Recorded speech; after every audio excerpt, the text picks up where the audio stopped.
So it was only up until recently where I actually started taking the time to do something for myself. I felt guilty doing something for myself.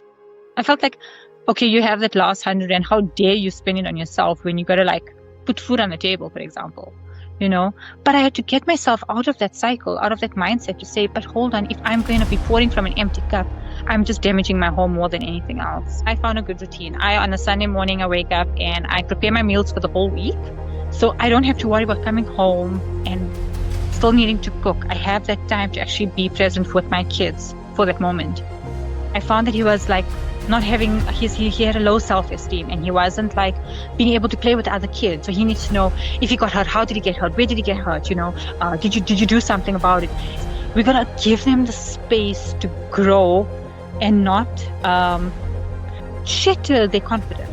A lot of us females are wounded in our feminine energy, like out that softness and that intuition, we can't use it anymore. And then you have the masculine energy who's constantly overworked and so disconnected from the heart, and we have to break that.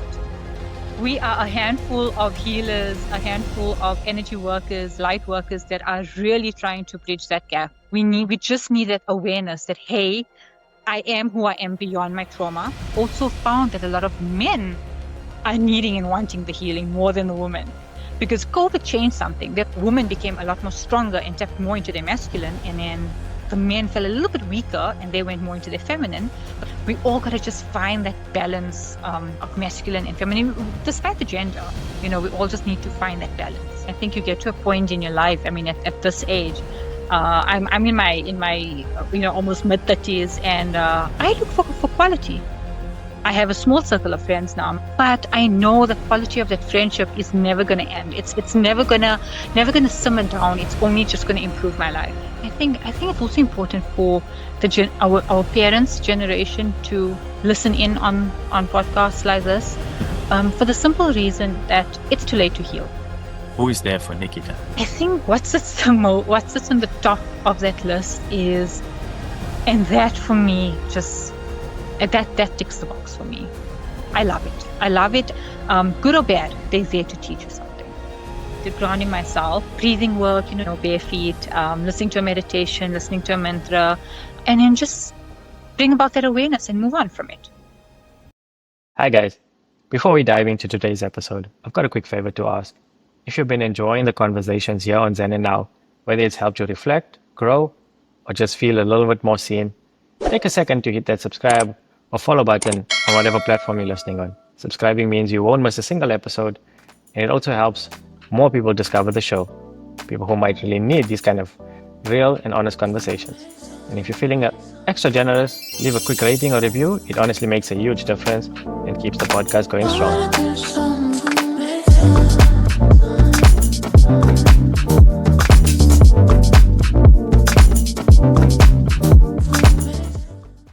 Hi everyone, welcome back to another episode of Zen and Now. Today, joining me is Nikita Madhav, founder of R&M Beauty and Wellness, a space that blends our beauty and deeper inner healing.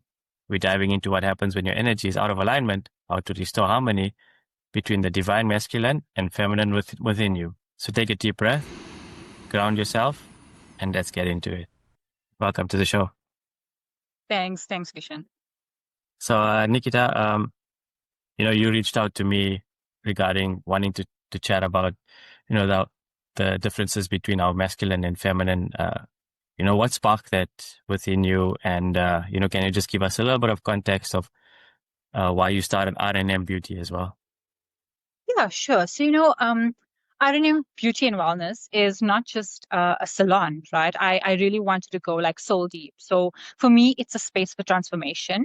Throughout my years, so I've been in the industry for like over 11 years now, and I found that there's so many people coming in with so many imbalances. They're just so disconnected to themselves. They're just so overworked, overtired.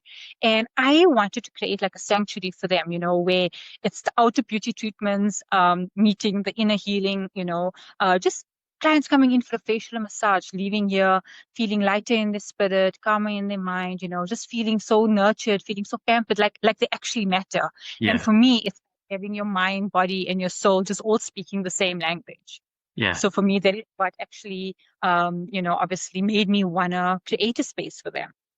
Yeah. Was it like a personal experience that you had gone through that you wanted to start R&M beauty, or was it always something that you were interested in, beauty, wellness? Yeah, so funny enough, I actually wanted to become a forensic scientist, Oh and wow. obviously that didn't work very Okay. well. So I started going into the beauty industry, and I really enjoyed everything. I just enjoyed connecting to people of different kinds, different energies, and then also like I was obviously born with this gift where I could see things. You know, I was quite intuitive. I had a very open third eye, connected to the divine feminine, the goddesses. You know, and I would get like all these messages. And for me, it was just trying to pull these clients in through different healing modalities, you know, like saying, okay, I offer this here, getting them in and actually like healing them through this to to find out where they are in their life right now, to just help them get through the things that they're going through. I mean, there's so many broken and wounded masculine, feminine energies out there. And for me, it was just about blending my healing abilities and making them feel like they actually mattered, because that's the most important. Yeah. I am actually a medium, you know. So I mean, throughout my healing modalities, I do connect to the spirit world, and they give Okay. me messages. And I mean, I'm not to boast, but I mean, at least like 80 to 90% of the time, I'm quite spot on with what comes out in those messages, you know. And I think that's what gives the clients the clarification. They need that, Yeah. you And it's know. something that you embraced early on. Was it something that you're fearful for when you found out, hey, I have this gift, and now or did you like just dive into Yeah. it and embrace that gift that you had? Because a lot of people sometimes feel a bit apprehensive about seeing life beyond life, so to speak. No, definitely, definitely. You know, for me, it was a very fearful like first experience. I actually was at a very low point in my life, and I started like seeing all these scary things. I started having these things breathe on me, and I started like just seeing and experiencing a lot of things that I didn't want to, Mm. and I had to kind of find a way to balance myself. I had to find a way to connect within myself, and also just elevate my energies and elevate my spirits, because what you find is that you attract all these entities and all these things when you're at a very low vibration. So Right. I have to try and higher those vibrations and then deal with it, and then also try and like pray and block off that ability to see the negative and only see the positive. You know, so for me, that's where the transformation started. And this happened, I think, around 2014, maybe about like 11 years ago. Oh, okay. So So is where the game changer started, you know, and that's when I said, no, I need to find something that's going to help me um, connect not only to myself, but connect to the other to other people and help them, those that are going through very similar things, help them out of it, yeah. you know. So that's So pretty later on in life, in your adult life, that you kind of figure this out. Not very young. yeah, yeah, it was I must have been like just 22, 23 around that time. Oh, okay. Yeah. All right. So you just finished school, varsity, or you're in just I was finish up in varsity as varsity, well. just started working. Yeah. Okay. Uh, And what is like your first experience with that? Can you share no, something I with mean, us? it was amazing. Hey, so I mean, after I blocked off all that negative energy, I started learning Reiki. I started doing cupping therapy. I started doing pranic healing.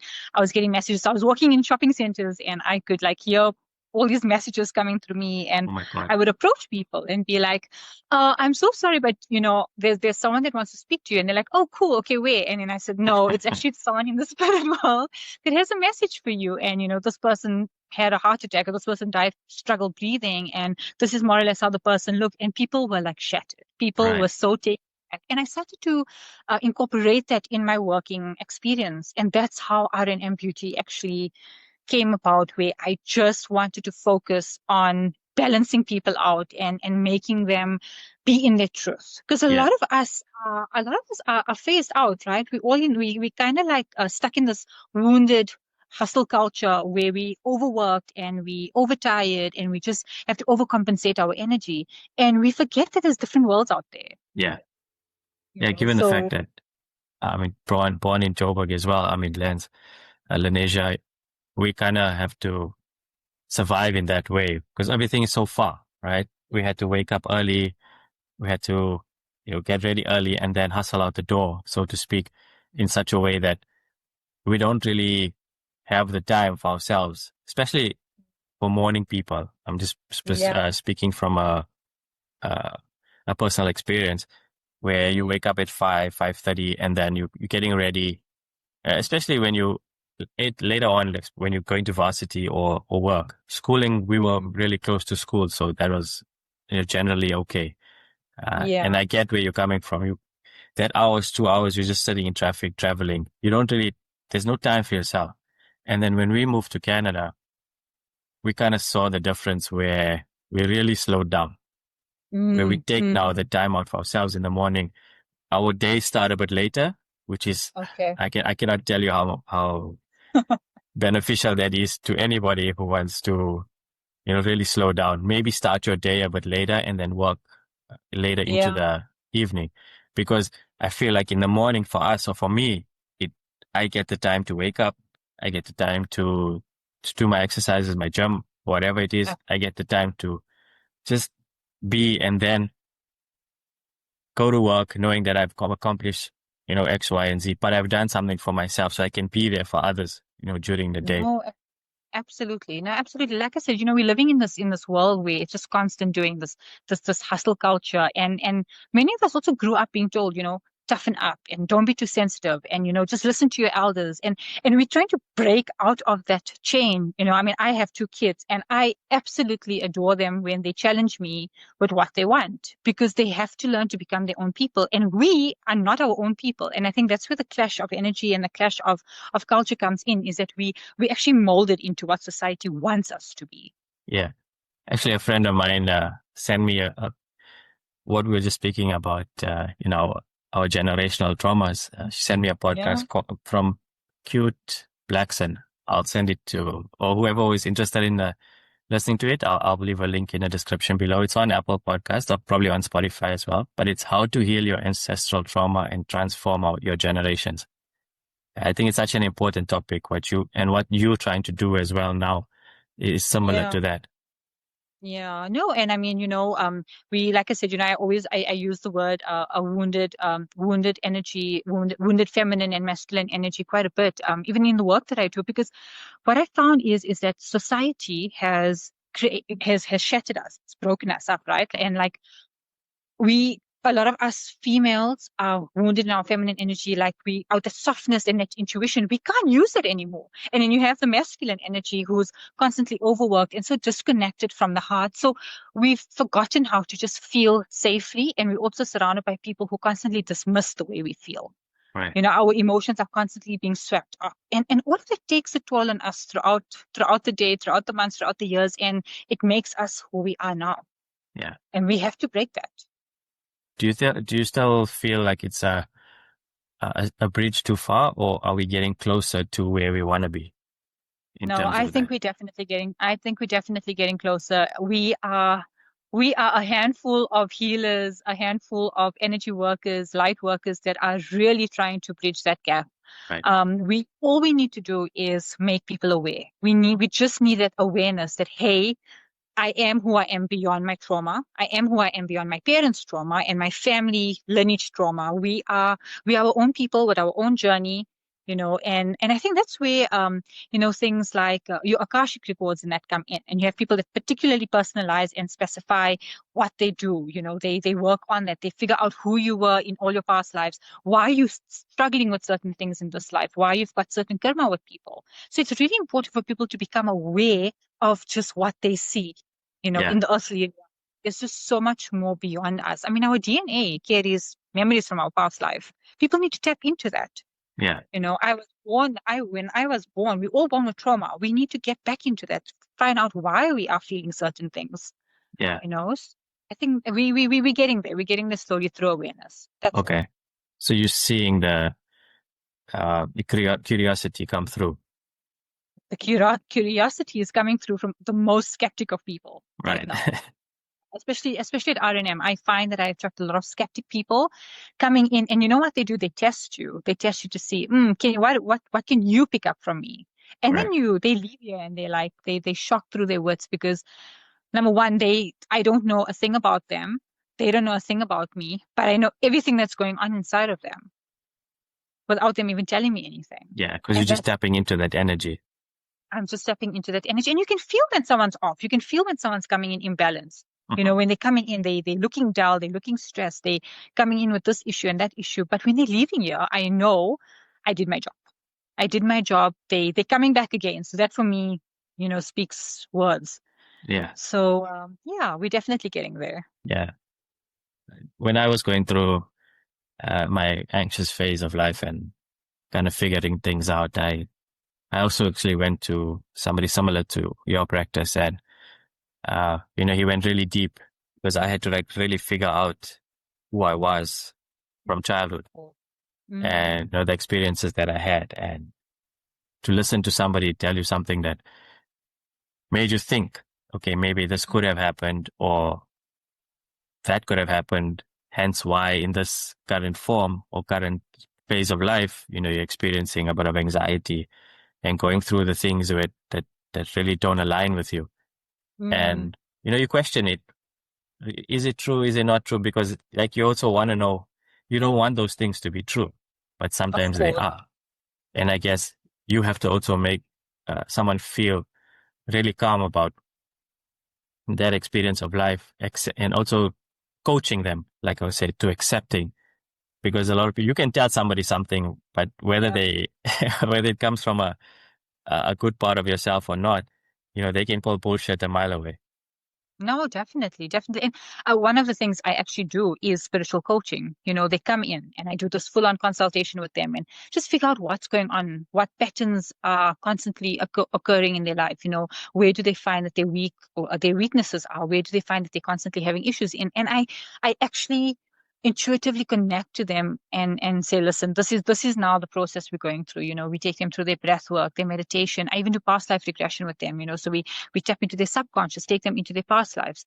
They then understand, okay, hold on now, this is what happened in my past life, and this is why it's happening in this life. And then they actually make conscious decisions to break that.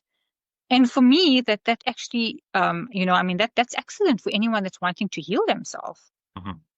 I find a lot of people are just disconnected from their healing, but they're getting there. I think, and I've also found that a lot of men are needing and wanting the healing more than the women because COVID changed something. There's something about COVID that needed to come in and just shift everyone's consciousness. So I found that in COVID, women became a lot more stronger and tapped more into their masculine, and then the men fell a little bit weaker and they went more into their feminine. A lot of them lost their jobs. A lot of them didn't know. But I mean, like with a woman, you can give her ingredients and she can cook your meal, right? And that's just Yeah. how feminine energy flows. And that's what that is where the bridging of the gap comes in. That is where the shift comes in.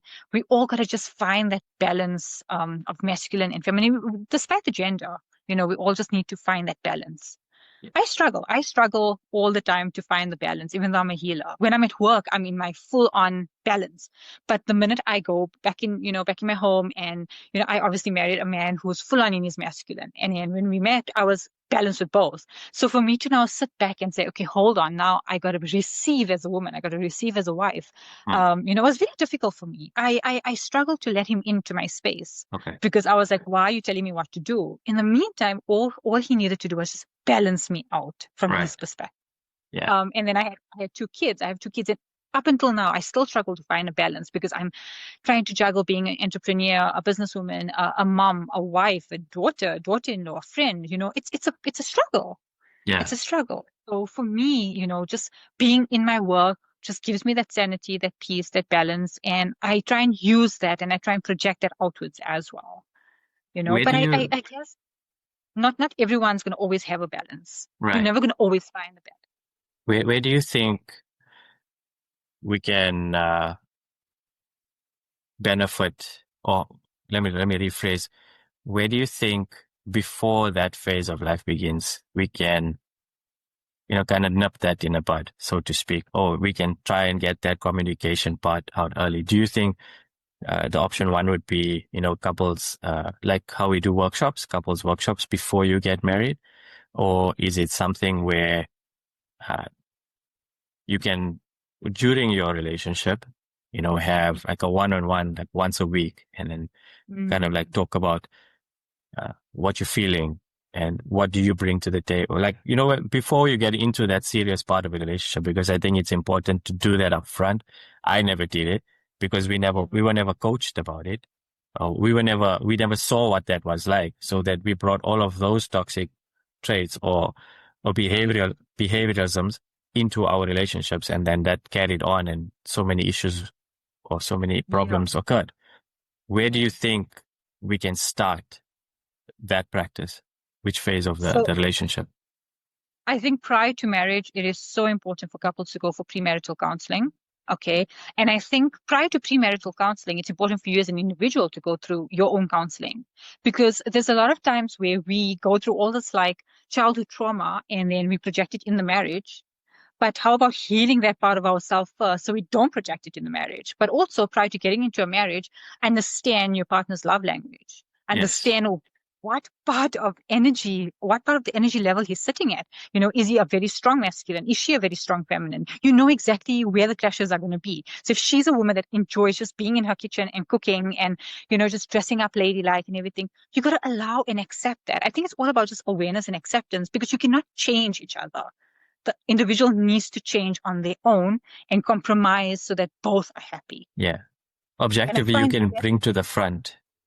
correct. And I think that's where things are going wrong in relationships and marriages. And I find that even in the Indian community, it's just so difficult. I think a lot of people are still stuck in this orthodox mentality that the man needs to be in charge and the woman needs to just be in the kitchen. Now things are different. Now women of our generation are all about being businesswomen, having nannies take care of their kids. I mean, I'm one. I love the work. I have a nanny taking care of my kids. My husband does what he needs to do. And I think it's important to just find what works for you as a couple. Yeah. But premarital counseling or premarital spiritual coaching or just some sort of I do pranic healing for couples, and I found that it made such a world of difference, because sometimes I find that partners are too scared to talk. They're too scared to bring out what is affecting them, and Yeah. I create that safe space for them. Okay. Because I pick up prior to them even talking. I already pick up and I know exactly what they're afraid of. Yeah. So I kind of like I simmer it down to a very healthy at a very healthy boundary to say, hey, listen, this is what I think she's feeling, and I'm like, do you really feel that way? And then she'd be like, yes. And then, do you really feel that way? And he'll be like, yes. And we kind of talk it out. We talk it out. Yeah. And it's important. I think it also comes from both sides wanting and willing to do the work, because if one side is doing it and the other is a bit apprehensive, it's never going to work, because you're always going to have push pull, and then you're going to have conflict of interest in that sense. Especially, I think, coming from homes where you have kids involved, it's important that you show them what love is, what healing is. Even the ugly side, you show them, okay, yeah, life is like this at times, but there are ways to resolve it. So kids learn, they're sponges, right? From 1 to 7, they're sponges. They like what we saw our parents.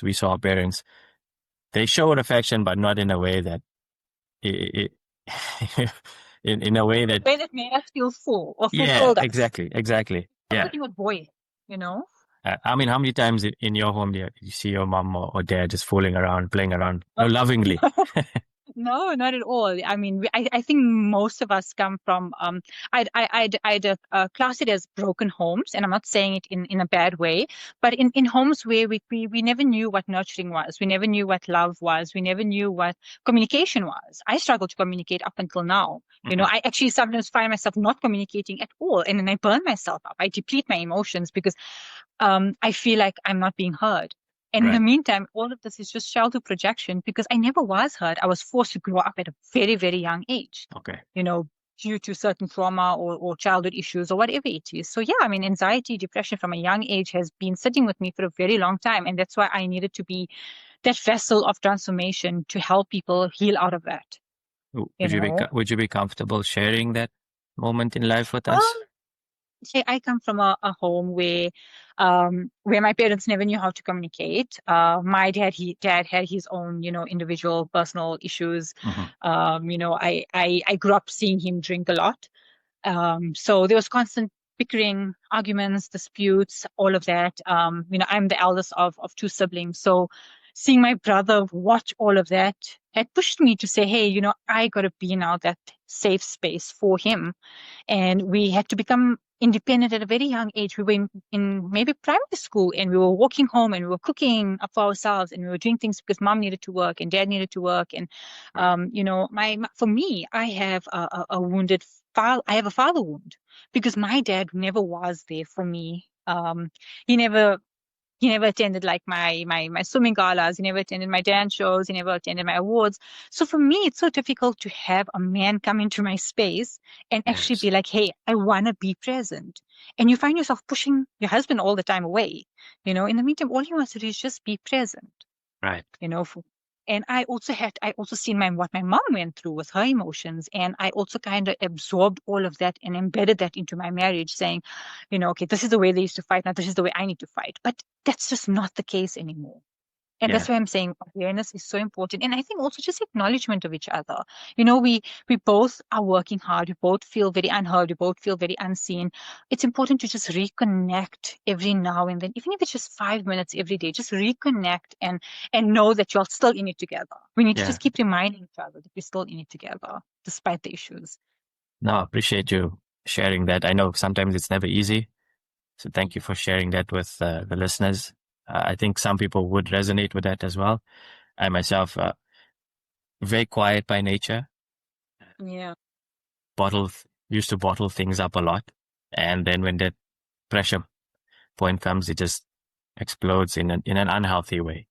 I never saw it as an unhealthy way. And my wife actually, bless her soul, she really helped me look into the mirror. She forced me to look into that mirror very deeply.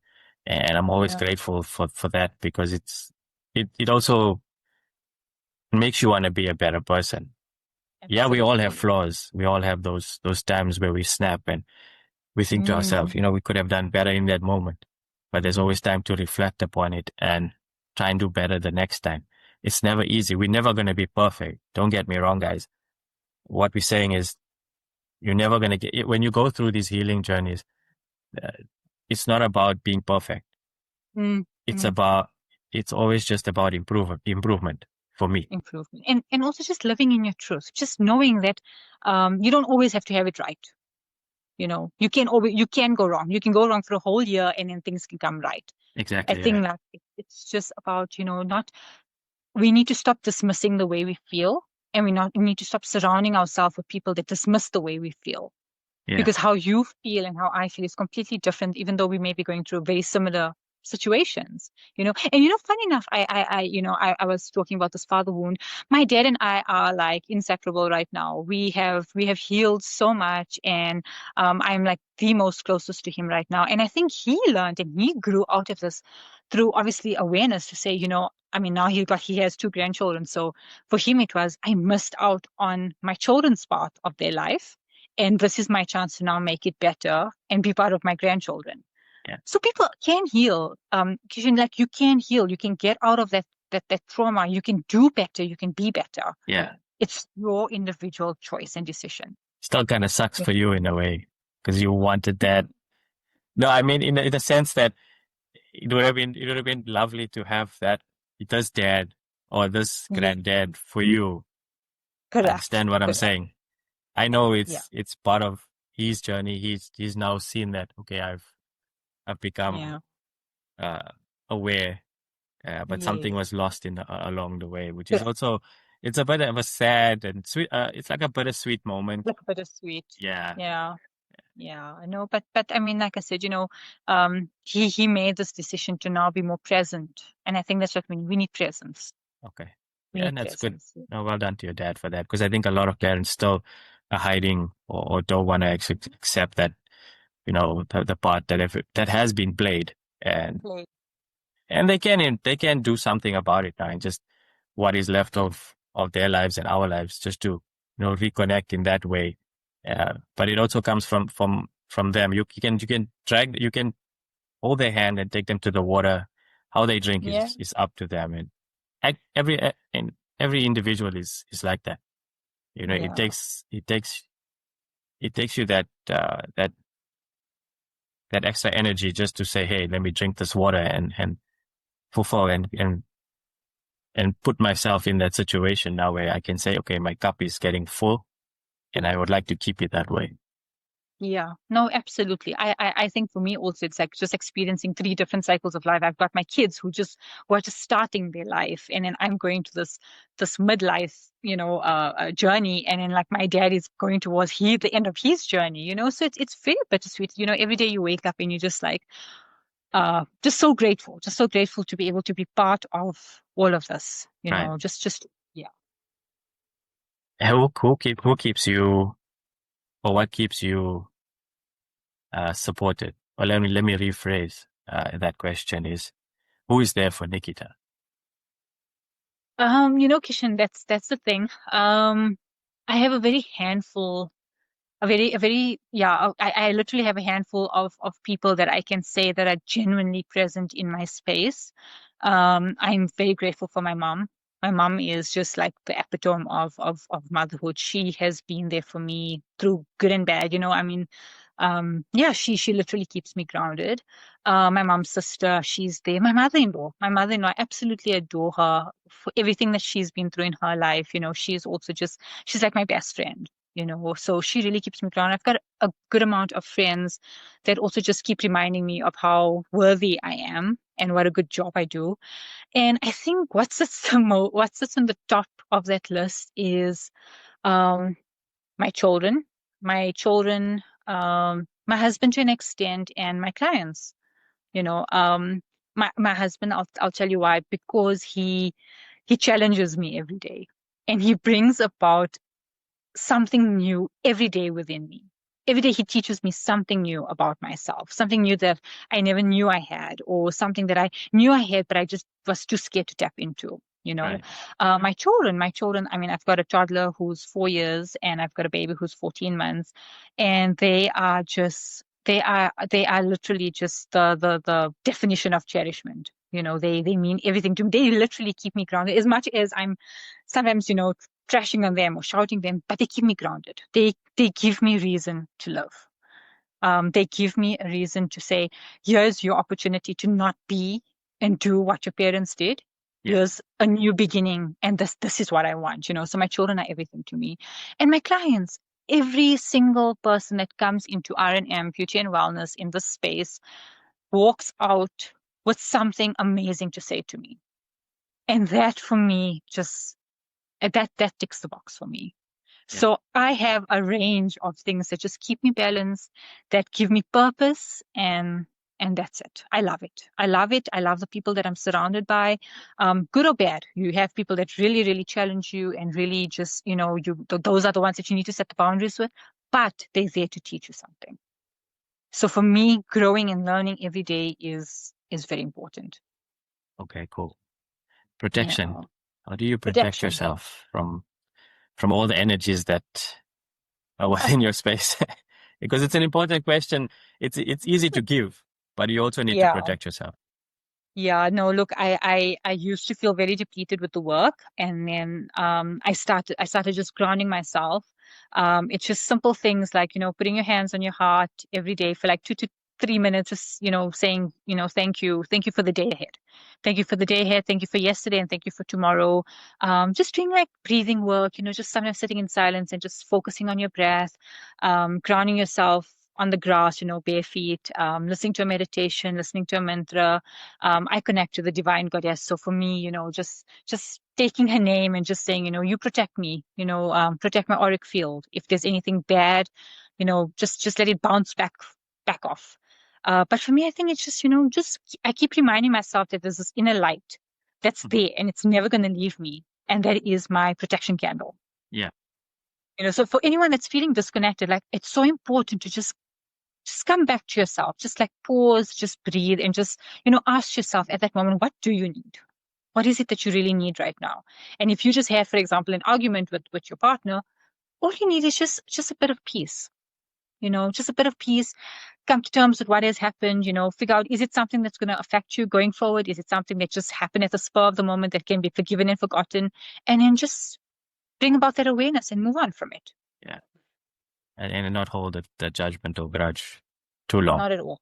I think that's where the disconnect is right now for a lot of people. That's why we're seeing a lot of broken relationships and people separating, especially from within our own communities. It's quite a a norm now. Because like you say, we'll come back to communication and the upfront wants and needs, and accepting it and working together to make sure that both cups are full. Because it's not just the female energy or the male energy that needs it; both need it at the same time. No, absolutely. And I think also where the clash is coming is that, the one always says, but I'm doing more, and the other one says, no, but I think I'm doing more. At the end of the day, you both are just doing the best that you can to work through this. Yeah, it's ego And also. there's going to be times where one is going to pull the other and the other one's going to be pulling the other. And there's never going to be that, we're always going to have 50-50, because sometimes what a woman does, a man cannot do. And sometimes what a man does, a woman cannot do. Right. So it's not about weighing out who's doing the most. It's about saying we're just both giving our best every day. Yeah. You've said something to me before about the skin reflects the soul. Can you share, really what that means? Yeah, I mean, a client will come in for a facial. She'll be coming in. She's like, I'm just feeling so tired and I'm feeling so dull. And look at my skin. It has so much of breakouts and all of that. And the first thing I ask her is, what have you been through emotionally? Because if you can tell me what you're going through emotionally, we can definitely fix this. I mean, it's not going to be an overnight fix with just products or one facial, But what is it that you're genuinely going through? Because what you're feeling inside is actually mirroring what's going on the outside of your skin. So I mean, if you dehydrated and you dry, you clearly don't have time to drink water. So what are you busy doing? Breakouts, what emotions are you stuck with? Because breakouts generally come from an imbalance in your gut or in your stomach, right? What emotions are you holding on to? So it's not just about them coming in. You got to go through emotions. Your body speaks your mind. What you're going through inside is going to reflect on top. For sure. So for me, it's not just about skin deep. It's about going soul deep. Get to the core of the issue and sort it out. Yeah. No, I hear you. Being an anxious person myself, I know if anxiety kicks in, for a prolonged period of time, my body shows it because I start to lose a bit of, your skin starts to go a bit in, you lose a bit of weight or you gain weight in that instance. So everyone is different, but correct. What you're saying is your body will tell you what's going on the outside. Yeah. We just have to listen to it. Yeah. It's not easy. Sometimes we don't want to be in those positions and accept that that's actually happening to us. And some people are more gung-ho and like, yeah, I'm going to tackle this right now and take it on. So it's all about, like you said, finding the balance, yin and yang. Hence why, feminine and masculine is such an important point for you. No, definitely. And I think for me also, I mean, the foremost point here is I also respect what the client wants at that moment. Like sometimes clients are really just going through things, and I offer something called a silent treatment where you can come. I'm not going to ask you anything. You're not going to talk about anything. You're just going to sit here. You're going to enjoy what you came here for, and you're going to leave feeling amazing, but you don't have to say anything because not everyone wants to talk about it. And you got to respect, not everyone wants to deal with their demons. You got to respect that. For sure. So we create that space for them, 100%. to feel safe. At least I have someone that's not sitting on my head, not someone that's not going to ask me what's wrong, So I have to think of a lot of things that was going to be beneficial for my clients. Don't go anywhere. We'll be right back after this short break. If you're loving the episode, leave a rating and comment. Your support keeps this podcast moving. Back to the show.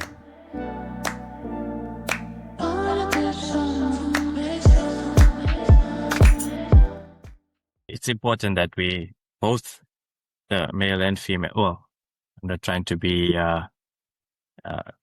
discriminatory now because, there's many genders and stuff, but as a whole being, we both, we have those sides within us. And, currently, my wife requires some medical attention now, and it's my, I have to fulfill both parts of it, emotionally and physically, so that, just to give her the best opportunity that she can recover with and not put too much pressure on her to take care of, like you said, the normal road, which we don't. I know.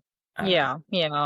But it comes from within to wanting to do that and not make the one side feel burdened to do so. Because I felt, didn't you see like in our home environment, sometimes the mom would be over, just do things because they don't know how to stop or they don't know how to just allow somebody else to take care of them.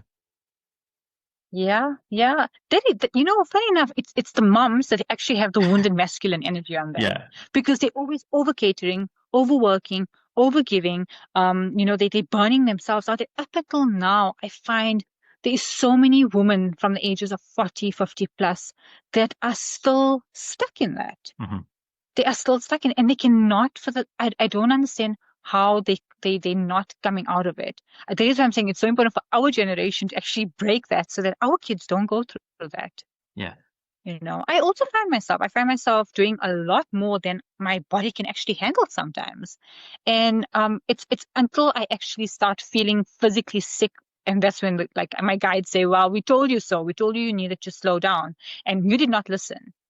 But it's difficult, in my case, I've got two little kids that are dependent on me for everything, Yeah. and I mean, shame that their dad is there and he does the most with them, he works from home, so he sees them while he can during work and everything. I got a nanny, but when I get in, it's like they depend on me like their life has never depended on anything before.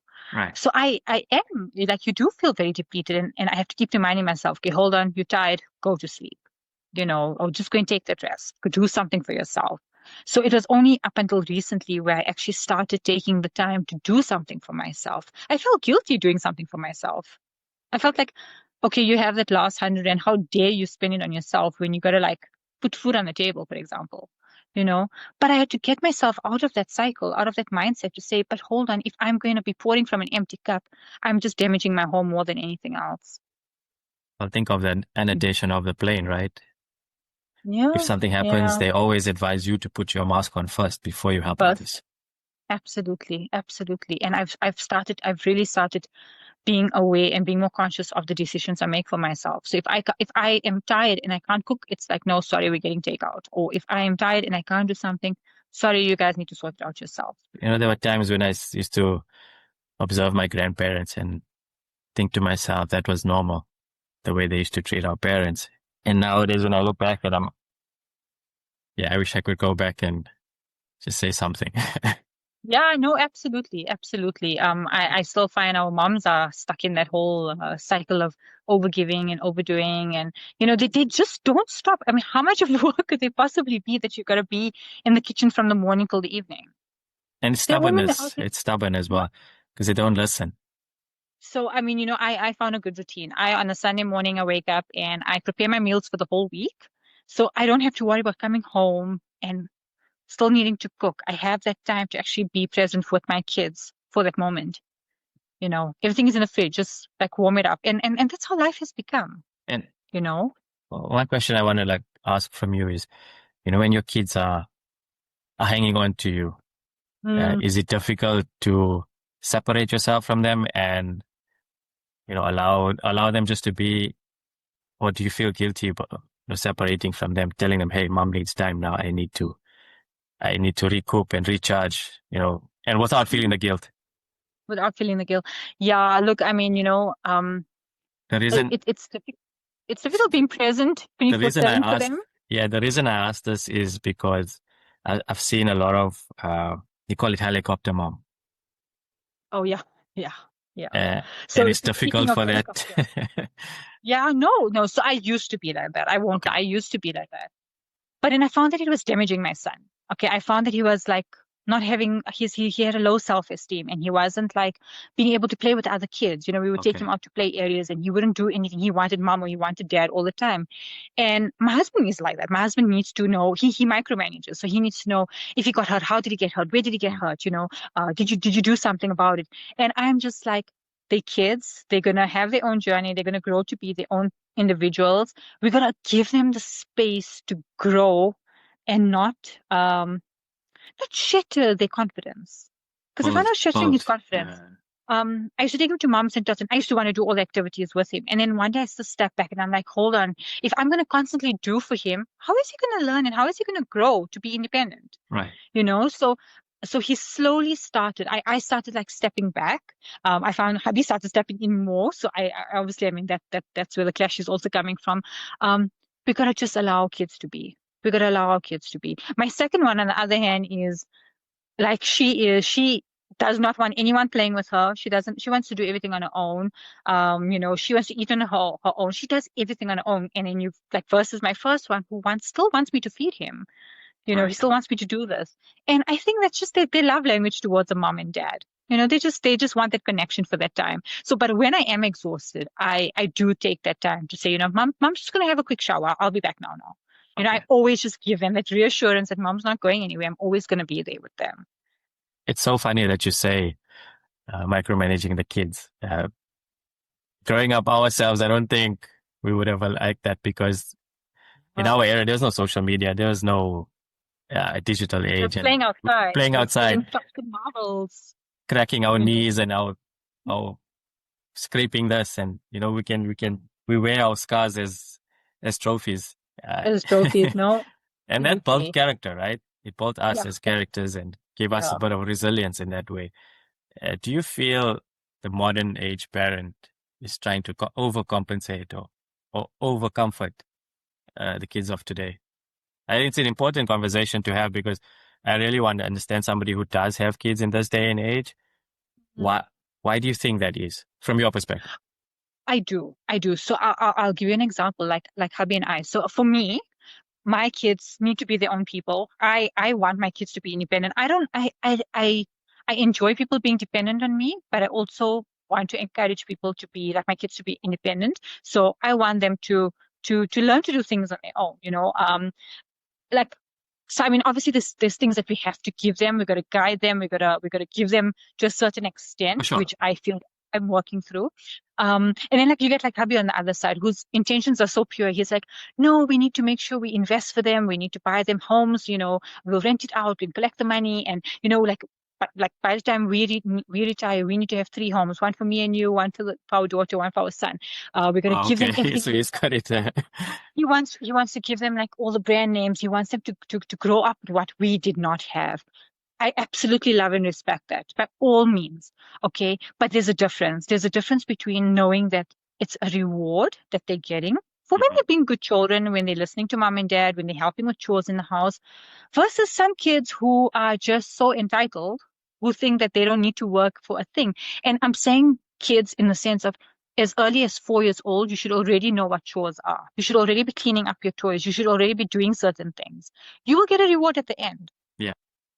It needs to stop. That entitlement that I find a lot of parents are projecting on their kids, that is very harsh. That is very unhealthy for the new generation.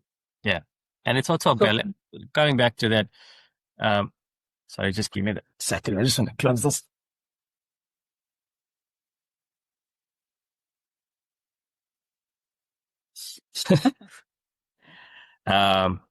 It's also important for them to understand their male and female energies as well. Like your son would have to pick up after himself, or simple thing like after he eats his meal, take his dish, put it in or even if he wants to clean it up. There's no, who says that's a woman's job? Who says that's a man's job?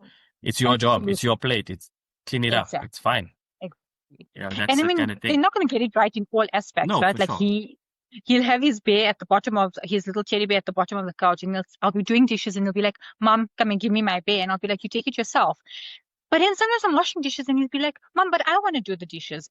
I'm like, "Go for it. Whatever you want to do at that point, you go for it. As long as you are being taught responsibility." Right.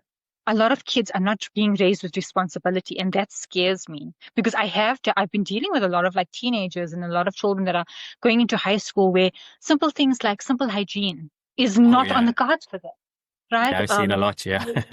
I've been dealing with things, and it's harsh reality that we have to face. We have to face in this day and age where some parents are really just trying, and they're just not getting it right. Yeah. So we kind of still got to figure out where they're going wrong. And then you have some parents that just get it right from the first time. Yeah. I think so. I know my kids, they generally don't they are not, I won't say fearful, but dad is their favorite one because dad always plays with them, and dad always, sure, you can get this, and yes, we'll take you here. And I'm the one that's constantly disciplining, so we have to find the balance. We have got to have the balance. Do you watch that series called Modern Family? Yes, I have. So the gay parents, there's always the one that's the fun dad, and the other one is the strict one. Yeah, no, it's difficult. I don't think anyone's going to get anything right in their life. No balance or anything. It's just about just being aware of what you're doing, Yeah. And when you you do know. find yourself wobbling, just then come back to Yeah. your why, come back to your balance. Uh, Day-to-day practices for you, what's your non-negotiables? Non-negotiables. Definitely affirmations of gratitude. In the morning before you even do anything, just I know a lot of us have our habits of the first thing we do is put our alarm off and scroll through Facebook or TikTok. I'm guilty of that as well. But I find that time to just come in and center myself in my space, in my healing space. Just to show some gratitude. I make a call. I make a phone call to one person every day just to check in on them. I Oh, feel that's that's good. really, really important because we need people to understand that they matter. That you just, you could be phoning them and they're having the craziest day, and they just needed someone to talk to. And I like to be that person. I Okay. like to just make a person feel better. So for me, that's really important. Just use simple prayer, being mindful of even just having a shower. When you're showering, are you just like showering and washing dirt off your body, or are you genuinely just Enjoying it. enjoying it, enjoying that moment of, just feeling lighter, feeling cleaner after that? And it's not about just having a clean conscience, it's about having a clean body, a clean mind, a clean heart, just that is so important. Yeah. Um, Making sure, you're having your water and you're chewing your food. I find a lot of people just gobble their food while they're scrolling through, social media. Simple things like just really taking the time to enjoy your food. Yeah. Okay, because what you're putting in is what's going to come out. Being in the present moment and enjoying that that Being time. present, absolutely being present every single day, Yeah. you It's know. something that we've lost in a in a decade or decades, uh, where we've just started to get things done fast so we can get on to the next thing. Absolutely, absolutely. It's like a rat race for us. Hey, even Mm. traffic. It's like you need to leave super early to get to where you need to be, and by then, like half your life is just spent traveling. Mhm. Half your day is just spent traveling. And I think even in that time, if you can be aware and if you can be conscious, sit and listen to a meditation, sit and listen to a mantra. Just sit and listen to podcasts that just give you that oomph for the day. Or It's music, just simple. something that brings you.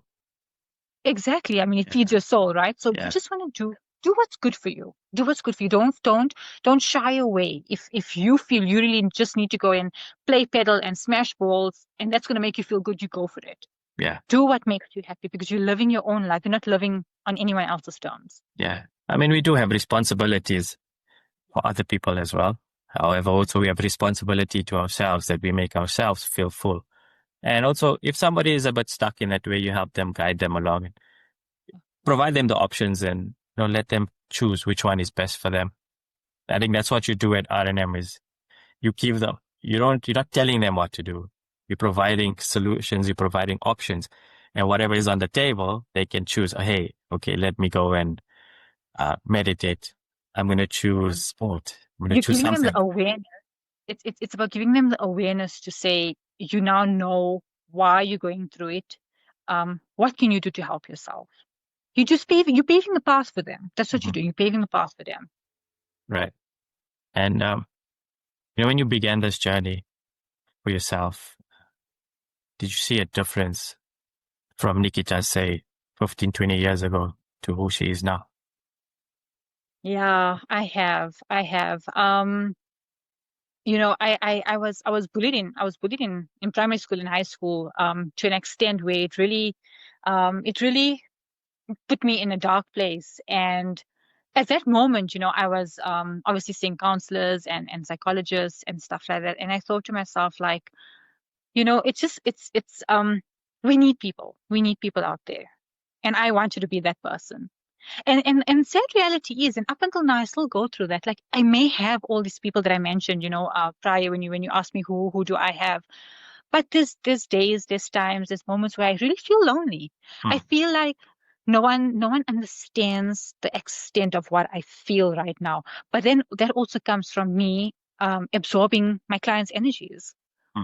When they're going through something, I literally just absorbed it. I didn't cleanse myself. I didn't ground myself properly, and I'm feeling what they're feeling. But I think it's just, they always say when you're on your path, on your journey and on your path to true discovery and to your own truth, when you're living in your truth, you lose a lot of people.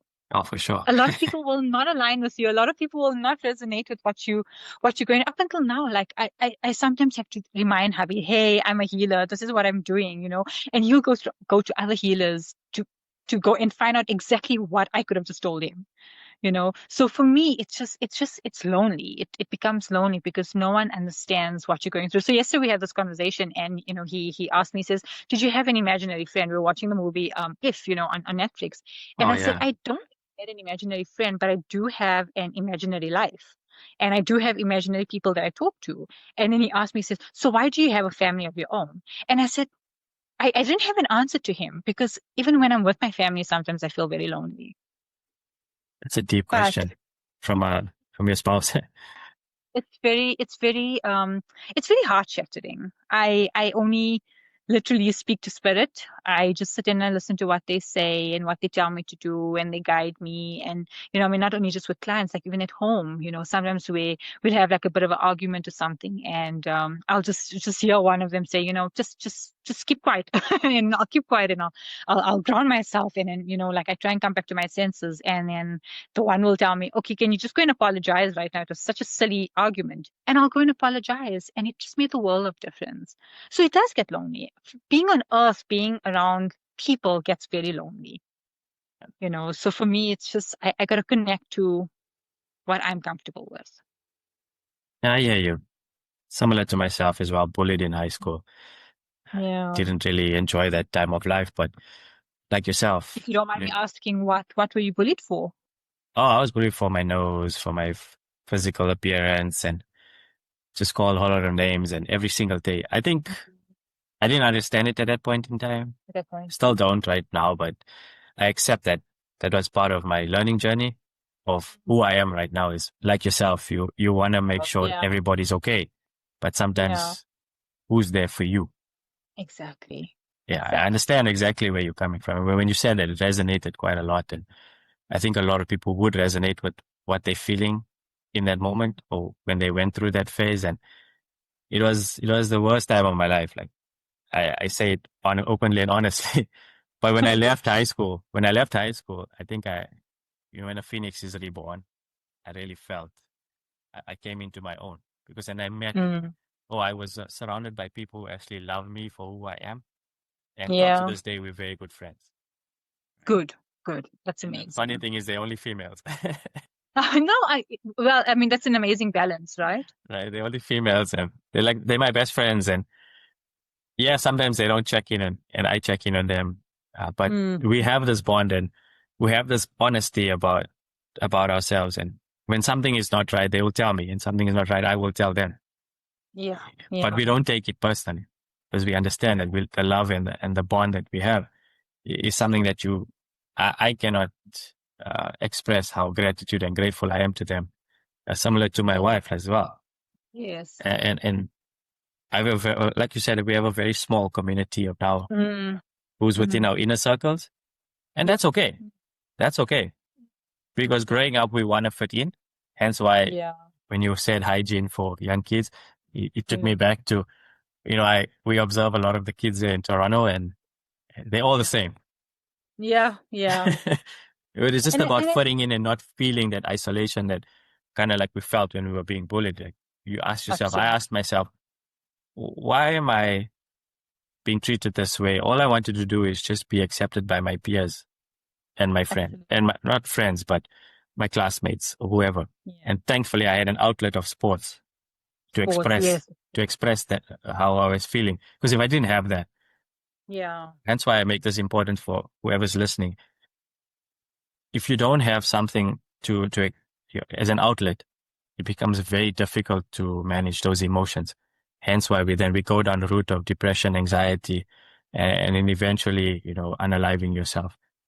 That's the dichotomy that we face. So find something that you can truly go and express yourself. Maybe it be art, maybe swimming, whatever it is. Go out and do it so that you can come back and face the challenges that you do face, because it's never easy going through it alone. No, definitely. And I think you get to a point in your life, I mean, at this age, I'm in my almost mid-30s, and I look for quality. I look for friends and people that are gonna improve the quality of my life. I've stopped looking at, oh, how many friends? Okay, I have a big circle of friends, but what value are they adding to your life? I have a small circle of friends now. My best friend is in Cape Town.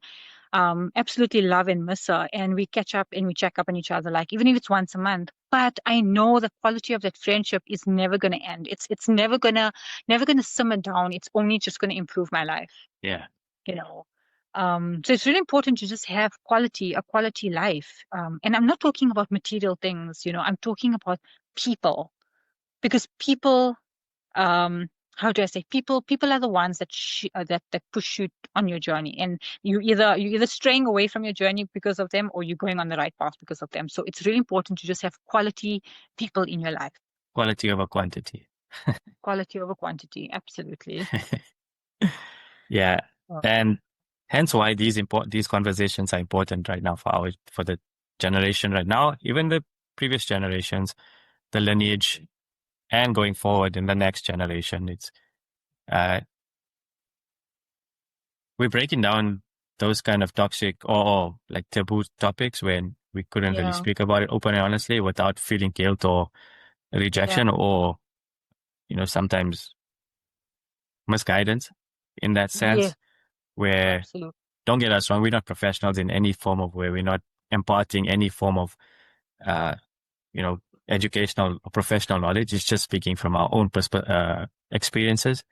But what we can say is that even if more and more people start to have this conversation, we just then begin to heal a society that's kind of broken and shattered and start to put those pieces together. It's never going to be perfect. No, But a broken glass is, a mended glass is better than a broken glass. Broken glass, absolutely. And I think it's also important for our parents' generation to listen in on podcasts like this, for the simple reason that it's never too late to heal. It's never too late to break out of that. It's never too late for our moms to actually just sit and pause for a moment without feeling guilty. They actually need to know that that's actually the only thing that they need to do right now is actually just pause and relax right now. It's important for our dads, for example, to know that, hey, we don't always have to be in control of everything. It's okay for us to just let the women be the way they need to be. Yeah. So I think it's important for them to hear this as well. For sure. And the more and more people that listening to it, make sure you guys even comment, share your thoughts in the comments. Let me hear we would love to hear what you're thinking about this. And if it's something that can be, shared, please do so. I would love to, know your thoughts, and just support the channel as much as you can and get it out there for whoever is requiring it right now. Going back to what you said about our moms trying to, just take a break. There's a skit on Instagram I saw where, as an Italian family, so there's three brothers, so they reenact how their moms, behave in family gatherings. They're always cooking and cleaning in the kitchen, providing for everybody, and the husbands on the other side are just chilling. And when it's time for them to eat, they're just having like a cup of tea and biscuit. But then again, they go again afterwards, serving desserts and for the so it comes back to that where they also need to enjoy the celebration or enjoy the gathering just as much as everybody else. No, absolutely. And what I found is actually really what's actually like starting to happen, before they used to have, I noticed this from COVID onwards. They would have these big celebrations of baby showers and bridal showers, and the whole family is invited, and you get to take your kids along, and it becomes like this big gathering. And now I see a lot of people. I did this last year as well. I had a baby shower, and I strictly stated no kids for the simple reason I think I had the best time of my life because I actually my friend had a baby shower as well now, and she says, the one thing I noticed is there was not one mom that didn't have a glass of wine in her hand. Oh, wow. And she didn't have a nappy bag with her, and she didn't have a phone on her because they genuinely were present in that moment. And she says, I felt so special because they were actually present for my gathering. They came to acknowledge me as a mom, and I thought to myself, like, where have we been missing? What have we been missing all this time? Why were we making big things out of nothing? Why could it just not be something special and intimate? So yeah, I just think it's just so important sometimes when you have these like gatherings, or when you're having like a braai or whatever it is. It's okay sometimes to have your kids go to grandparents while you can just sit and enjoy being with your friends. I find you go to weddings, you go to functions, birthdays. I am sitting and changing nappies, hubby's outside playing with the little one. We actually miss the entire function. Right. So for me, it's so important, like, just if you're going somewhere and you really just want to be present in that space, it's okay for you to leave your kids. It's okay for you to just say, hey, we're just going to go and have that time. Mm-hmm. And even with our moms, just it's so important. Like, I want to be able to take my mom out on a date once a month, just catch up with her, see how she's going. My mother-in-law and I are doing it this weekend. She's coming to Lovely. stay over, and we get to just go take the kids out, and we get to sit and chat over coffee while the kids are playing. And it's important to connect. We've lost so much of connection over these years. And COVID, it was through COVID, we lost the connection with people. Yeah, and a lot of the toxic behaviors within relationships also then came up to the surface because it was under the rug for so long, because everybody was so separated, and now when you had to live in the same space for You're like, prolonged time, you're like, oh my shit. God, is my husband or wife really like this? It was actually very scary. Yeah. Very, very I think it was a scary. pivotal moment in human society or in Absolutely. human existence where it brought a lot of people together, but then also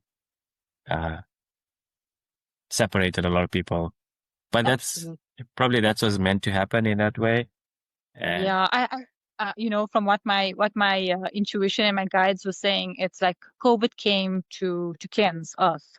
COVID came, it needed to get rid of a lot of, I know we lost a lot of people, but it came to bring about awareness. And right now we're going through this whole phase of, in the Gujarati tradition, they call it Kal Yuga. We're here to cleanse. Earth needs to be cleansed. And this is why it's so important for us to be aware. We need to start cleansing ourselves. We need to start cleansing toxic relationships. We need to start breaking barriers. We need to start pushing those boundaries, those toxic boundaries, and get to where we need to be. We're making Mother Earth suffer, For sure. So I think that's what's happening. That is what's happening. Yeah, for sure. Yeah, we can have this conversation forever. It's so interesting. Yeah, I know. I know it's, but would you be able to just energy sense anything that you pick up from, our conversation today? Yeah. So, energetically, you are quite high vibrational. There's a grandfather figure that's sitting with you right now. I'm picking up masculine, so I'm not so sure if it's dad's dad that's passed on. Mom's dad. Mom's dad. Okay. So, so masculine energy, that's definitely coming through for you. I'm also picking up someone that was, either struggled to breathe, or he had like water in the lungs, or he had a heart attack or something of that sort. He passed away with, something of that sort. My late uncle. Yeah. Okay. So how did he pass away? Heart attack. Okay, in the shower. Yeah. He went to play squash and, was it around this time? What was his birthday? COVID time. It was on my birthday.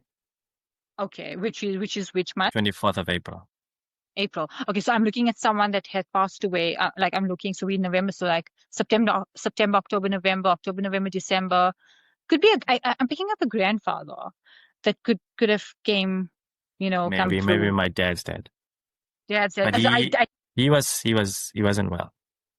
Yeah. Did he struggle to breathe before he passed away? Probably, I think so. Okay, so you just want to clarify that because he's very strong in masculine for you. Okay, and there's also a little dog that's coming through for you that's passed on. I'm picking up a little dog. Oh yeah, my aunts. We used to spend a lot of time with my aunt's dogs. Okay. Is one of them late? Most of them are late. Yeah, some of them are late. A white or brown dog somewhere around there that's also playing around you energetically from the spirit world. So yeah, energetically you're very high vibrational. I do see a lot of trauma that is releasing from your body as well over the time. So up until now, till your birthday next year, you will feel either mild to moderate body pain, or you may feel like you like when I say you may have energetically low moments, I'm talking about like really low, where you really just can't get yourself to doing things. It's all part of your ascension. Okay. But yeah, energetically, you're quite high vibrational. You're in a good space. Your third eye and your crown chakras, your energy centers are very well balanced as well. So you might want to listen to your intuition a lot more. Thank you. Okay, Got a cool. free reading. Yeah. Nice. Yeah, Thank you so no, much. but it was really nice. It was really nice connecting and chatting, and I really hope that this awareness just goes out there and makes a world of difference in people's lives. I think people need to hear this. Yeah, for sure. No, thank you Genuinely for need taking the time, Nikita. I really appreciate it. And, I wish you all the luck for RNM and whoever Thank is you. listening right now, just one last message before if somebody who's really feeling stuck or burnt out or it is disconnected from themselves right now, what's one message or reminder that you can just share with us? Yeah, I always tell my clients before they leave, it's okay. You need to feel the way you need to feel. Okay. And you don't have to have it figured out right now. The most important thing is that you're not suppressing what you're feeling. You're actually genuinely feeling it and you take the initiative to just do something about it. I think what's also really important and what I feel a lot of people need to do in this time and era is write a forgiveness letter to yourself, because we are our own harshest critics going there. We tend to criticize and judge ourselves more than anything else. So write a letter to yourself, write a letter to your younger self and forgive yourself for everything that you've put yourself through, because you didn't know any better at that point. So I think the most important thing is that they just don't have to have anything figured out right now. It just feel the way you need to feel. There's something called, a mental health day that you can take off from work and just really, just treat it like you're physically sick. Sit in bed, do something that you just want to do to calm yourself down, and have that nice shower. Be mindful of the shower that you're having, because showers are really important to cleanse off energies from your body. Have a nice salt shower. Find time to just sip on your coffee, enjoy the sunlight, and just feel connected to yourself. Feel connected to yourself. Feel yourself breathing. We forget to breathe, so just feel yourself breathing. I think that's really, really important.